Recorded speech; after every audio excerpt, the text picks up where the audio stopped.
5.000 обучени попишувачи од утре почнуваат со посети на куќите и становите и со пополнување на пописните формулари. 2/3 од нив се вакцинирале уште пред да се пријават за оваа задача. Токму тие ќе бидат испратени кај оние граѓани кои инсистираат податоците да му ги соопштат на имунизирано лице. Од Заводот за статистика кој ги спроведува пописните активности објаснуваат дека доколку попишувачот не ве најде дома, должен е да се обиде повторно.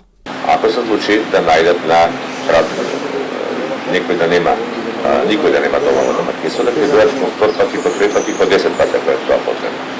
Меѓутоа со доаѓањето, и ако не се најде никој, ставаат порака дека поминале, дека ќе поминат, да речем, попладнето повторно или некој друг ден, и ќе остава телефон домаќинството, евентуално ако не е во можност во тие денови кога ќе се најави попишувачот, да закажат кога би можел да дојде и кога да може да се спроведе попишувањето. Со посебни протоколи ќе бидат попишани домаќинствата кои се во изолација или имаат болен член. Ако е можно, тоа ќе се одложува до завршувањето на изолациониот период. Бројките на заболени ќе ги доставува Министерството за здравство на дневна основа. Статистика уверува дека нема никаква опасност по здравјето на граѓаните и дека никој не треба да остане непопишан. Нашите попишувачи максимално ќе ги почитуваат, применуваат заштитните мерки пропишани во протоколот за спроведување на попис за време на COVID.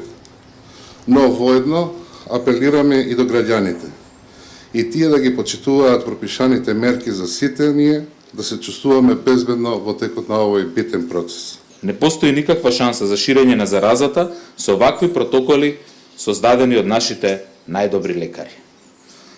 Попишувањето ќе биде безбедно, ќе биде извршено со најсовремена технологија, што значи ќе биде спроведено брзо и ефикасно и ќе биде спроведено инклузивно на сите јазици на кои се говори во Република Северна Македонија.